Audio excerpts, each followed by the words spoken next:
कथा सिद्धार्थ के जीवन के उस दौर की है जब वे बुद्धत्व को प्राप्त नहीं हुए थे और निरंजना नदी के तटीय वनों में वृक्ष के नीचे ध्यान करते थे।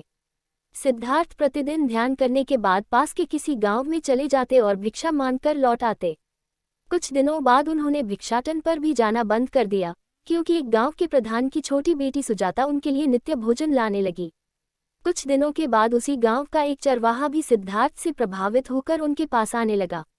उसका नाम स्वस्ति था। एक दिन स्वस्ति से सिद्धार्थ बातें कर रहे थे कि सुजाता भोजन लेकर आई। जैसे ही सिद्धार्थ ने भोजन करना शुरू किया, उन्होंने बातचीत बंद कर दी। स्वस्ति ने बात करने की कोशिश की तो सिद्धार्थ ने इशारे से उसे चुप करा दिया। जितनी देर तक वे भोजन करते रहे, बिल्कुल चुप रहे। स्वस्ति को हैरानी हुई। उसने सिद्धार्थ से भोजन करने के उपरांत पूछा, गुरुदेव, आप मेरे आने के बाद निरंतर वार्तालाप करते रहे, किंतु भोजन के दौरान एक शब्द भी नहीं बोले। मैं तो भोजन करते करते भी बातें कर लेता हूँ, आपने तो मुझे भी इशारे से चुप करा दिया। इसका क्या कारण है? सिद्धार्थ बोले, भोजन का निर्माण बड़ी कठिनाई से होता है। किसान पहले बीज बोता है, फिर पौधों की रखवाली करता है और तब कहीं जाकर पैदा होता है। फिर घर की महिलाएं बड़े जतन से उसे खाने योग्य बनाती हैं। इतनी कठिनाई से तैयार भोजन का पूरा आनंद तभी संभव है जब हम पुनर्तः मौन हों।